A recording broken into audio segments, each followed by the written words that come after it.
thirsted after truth. They turn aside from evidence that is not to their taste, preferring to deify error if error seduced them. Whoever can supply them with illusions is easily their master. Whoever attempts to destroy their illusions is always their victim.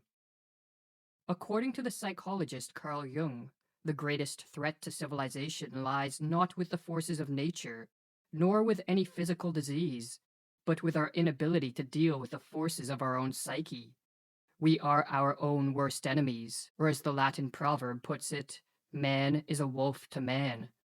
In Civilization in Transition, Jung states that this proverb is a sad yet eternal truism, and our wolf-like tendencies come most prominently into play at those times of history when mental illness becomes the norm rather than the exception in a society, a situation which Jung termed a psychic epidemic. Indeed, it is becoming ever more obvious, he writes, that it is not famine, not earthquakes, not microbes, not cancer, but man himself, who is man's greatest danger to man, for the simple reason that there is no adequate protection against psychic epidemics, which are infinitely more devastating than the worst of natural catastrophes. In this video, we are going to explore the most dangerous of all psychic epidemics, the mass psychosis. A mass psychosis is an epidemic of madness, and it occurs when a large portion of a society loses touch with reality and descends into delusions. Such a phenomenon is not a thing of fiction. Two examples of mass psychoses are the American and European witch hunts of the 16th and 17th centuries, and the rise of totalitarianism in the 20th century. During the witch hunts, thousands of individuals, mostly women, were killed, not for any crimes they committed, but because they became the scapegoats of societies gone mad. In some Swiss villages, writes Francis Hill, there were scarcely any women left alive after the frenzy had finally burned itself out. When a mass psychosis occurs, the results are devastating. Jung studied this phenomenon and wrote that the individuals who make up the infected society become morally and spiritually inferior. They sink unconsciously to an inferior intellectual level. They become more unreasonable, irresponsible, emotional, erratic, and unreliable, and worst of all, crimes the individual alone could never stand are freely committed by the group smitten by madness. What makes matters worse is that those suffering from a mass psychosis are unaware of what is occurring. For just as an individual gone mad cannot step out of his mind to observe the errors in his ways, so too there is no Archimedean point from which those living through a mass psychosis can observe their collective madness. But what causes a mass psychosis? To answer this question, we must first explore what drives an individual mad. While there are many potential triggers of madness, such as an excessive use of drugs or alcohol, brain injuries, and other illnesses, these physical causes will not concern us here. Our concern is with psychological, or what are called psychogenic triggers, as these are the most common culprits of the mass psychosis. The most prevalent psychogenic cause of a psychosis is a flood of negative emotions, such as fear or anxiety, that drives an individual into a state of panic. When in a state of panic, an individual will naturally seek relief, as it is too mentally and physically draining to subsist in this hyper-emotional state. While escaping from the state of panic can be accomplished through adaptive means, such as facing up to and defeating the fear-generating threat, another way to escape is to undergo a psychotic break. A psychotic break is not a descent into a state of greater disorder, as many believe, but a reordering of one's experiential world, which blends fact and fiction, or delusions and reality, in a way that helps end the feelings of panic. Silvano Arietti, one of the 20th century's foremost authorities on schizophrenia, explains the psychogenic steps that lead to madness. Firstly, there is the phase of panic, when the patient starts to perceive things in a different way, is frightened on account of it, appears confused, and does not know how to explain the strange things that are happening.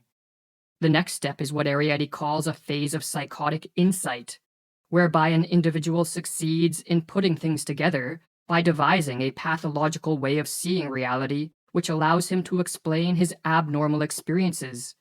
The phenomenon is called insight, because the patient finally sees meaning and relations in his experiences. But the insight is psychotic because it is based on delusions, not on adaptive and life-promoting ways of relating to whatever threats precipitated the panic. The delusions, in other words, allow the panic-stricken individual to escape from the flood of negative emotions, but at the cost of losing touch with reality, and for this reason, Arietti says that a psychotic break can be viewed as an abnormal way of dealing with an extreme state of anxiety. If a panic-triggering flood of negative emotions in a weak and vulnerable individual can trigger a psychotic break, then a mass psychosis can result when a population of weak and vulnerable individuals is driven into a state of panic by threats real, imagined, or fabricated. But as delusions can take many forms, and as madness can manifest in countless ways, the specific manner in which a mass psychosis unfolds will differ based on the historical and cultural context of the infected society. But in the modern era, it is the mass psychosis of totalitarianism that appears to be the greatest threat. Totalitarianism, writes Arthur Versluis, is the modern phenomenon of total centralized state power, coupled with the obliteration of individual human rights. In the totalized state, there are those in power, and there are the objectified masses, the victims. In a totalitarian society, the population is divided into two groups, the rulers and the ruled, and both groups undergo a pathological transformation. The rulers are elevated to an almost godlike status, which is diametrically opposed to our nature as imperfect beings who are easily corrupted by power. The masses, on the other hand, are transformed into the dependent subjects of these pathological rulers and take on a psychologically regressed and childlike status. Hannah Arendt, one of the 20th century's preeminent scholars of this form of rule, called totalitarianism an attempted transformation of human nature itself. But this attempted transformation only turns sound minds into sick minds.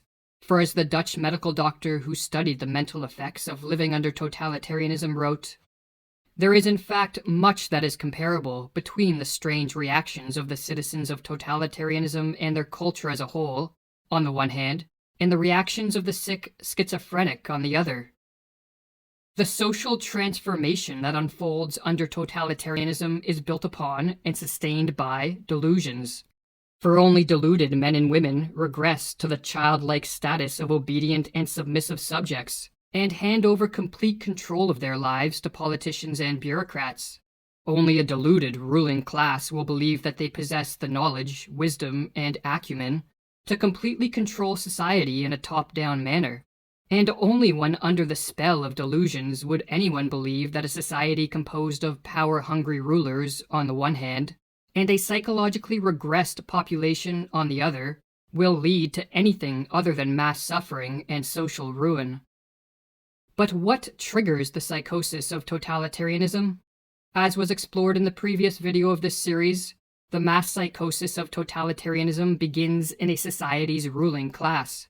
The individuals that make up this class, be it politicians, bureaucrats, or crony capitalists, are very prone to delusions that augment their power, and no delusion is more attractive to the power-hungry than the delusion that they can and should control and dominate a society. When a ruling elite becomes possessed by a political ideology of this sort, be it communism, fascism, or technocracy, the next step is to induce a population into accepting their rule by infecting them with the mass psychosis of totalitarianism. This psychosis has been induced many times throughout history, and as Mirlu explains, it is simply a question of reorganizing and manipulating collective feelings in the proper way.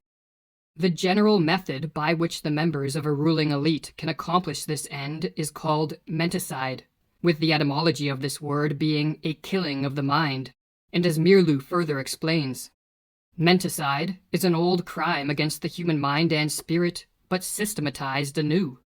It is an organized system of psychological intervention and judicial perversion through which a ruling class can imprint their own opportunistic thoughts upon the minds of those they plan to use and destroy. Priming a population for the crime of menticide begins with the sowing of fear.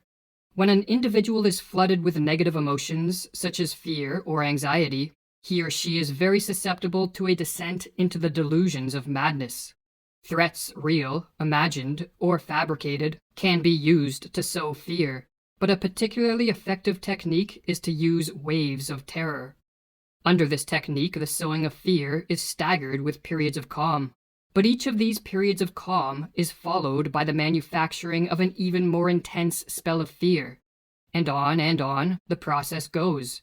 Or as Mirlu writes, each wave of terrorizing creates its effects more easily after a breathing spell than the one that preceded it, because people are still disturbed by their previous experience. Morality becomes lower and lower, and the psychological effects of each new propaganda campaign become stronger. It reaches a public already softened up. While fear primes a population for menticide, the use of propaganda to spread misinformation and to promote confusion with respect to the source of the threats and the nature of the crisis helps to break down the minds of the masses. Government officials and their lackeys in the media can use contradictory reports, nonsensical information, and even blatant lies. As the more they confuse, the less capable will a population be to cope with the crisis and diminish their fear in a rational and adaptive manner. Confusion, in other words, heightens the susceptibility of a descent into the delusions of totalitarianism. Or as Mirlu explains, logic can be met with logic, while illogic cannot. It confuses those who think straight. The big lie and monotonously repeated nonsense have more emotional appeal than logic and reason. While the people are still searching for a reasonable counter-argument to the first lie, the totalitarians can assault them with another. Never before in history have such effective means existed to manipulate a society into the psychosis of totalitarianism. Smartphones and social media, television and the internet, all in conjunction with algorithms that quickly censor the flow of unwanted information, allow those in power to easily assault the minds of the masses. What is more, the addictive nature of these technologies means that many people voluntarily subject themselves to the ruling elite's propaganda with a remarkable frequency. Modern technology, explains Mirlu, teaches man to take for granted the world he is looking at. He takes no time to retreat and reflect. Technology lures him on, dropping him into its wheels and movements. No rest, no meditation, no reflection, no conversation. The senses are continually overloaded with stimuli. Man doesn't learn to question his world anymore.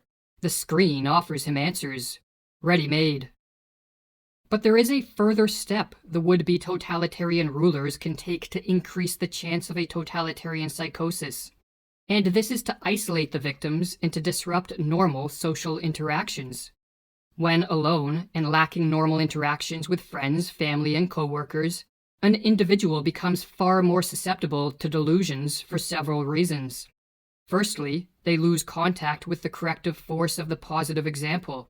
For not everyone is tricked by the machinations of the ruling elite, and the individuals who see through the propaganda can help free others from the menticidal assault.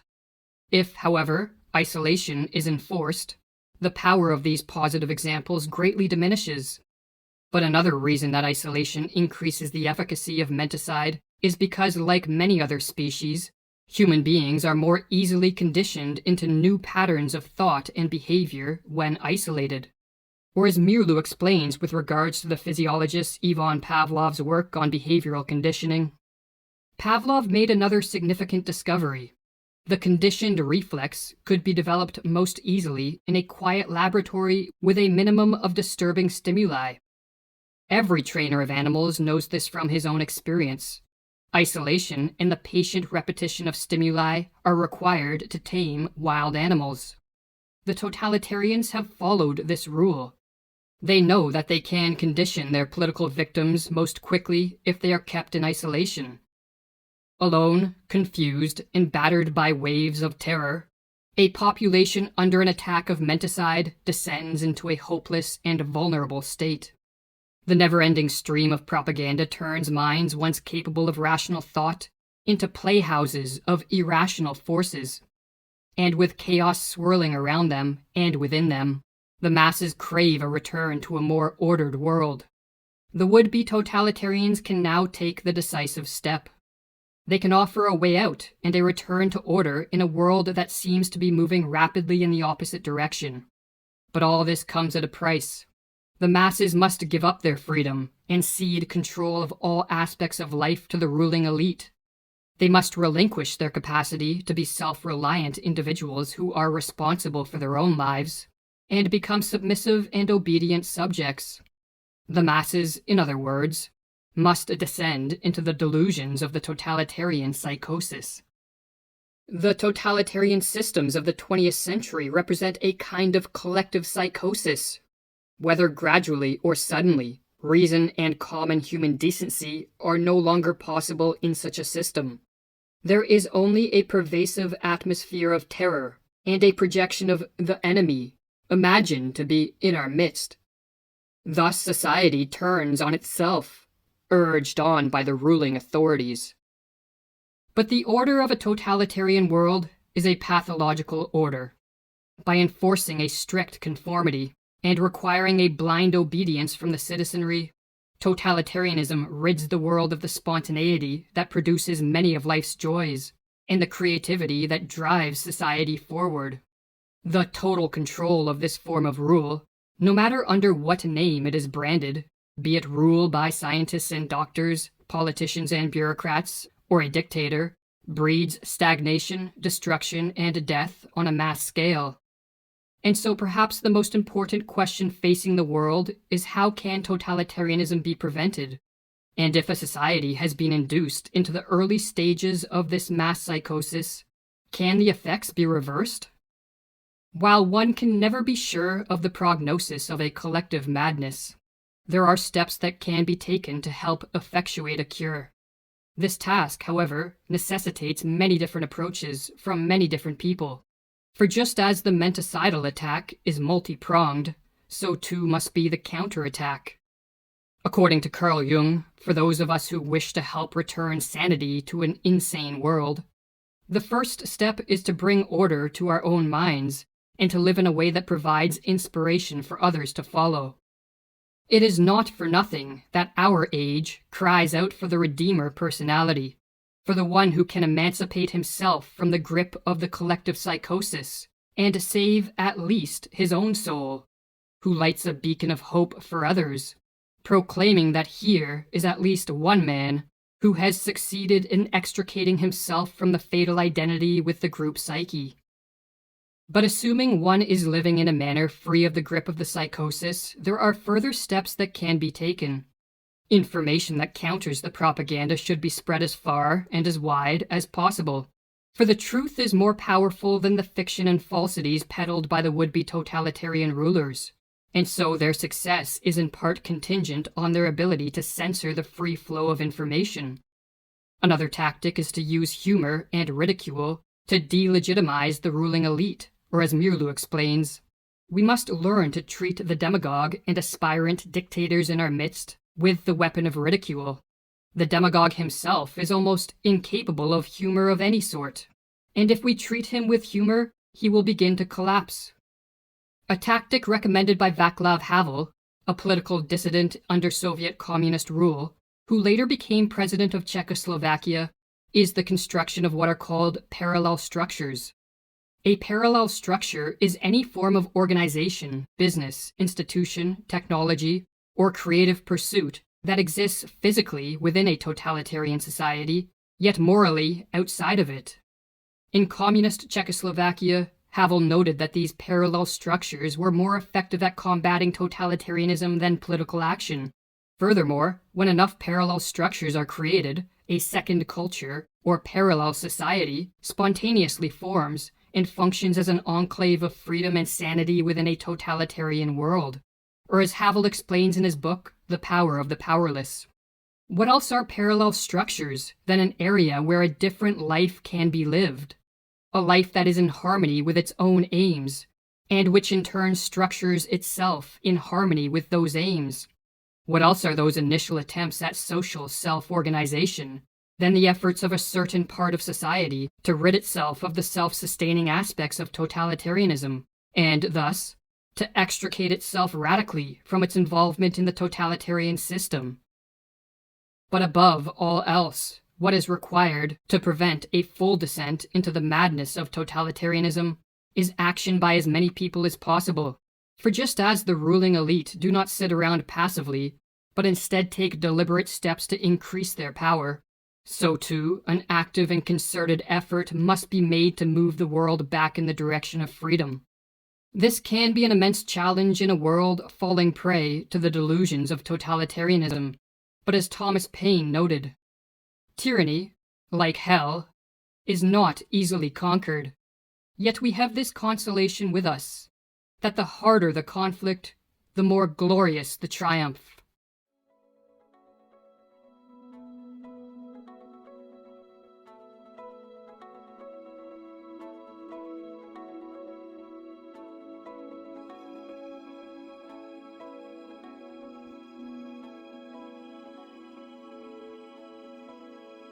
For more content like this, visit the YouTube channel Academy of Ideas or the website academyofideas.com.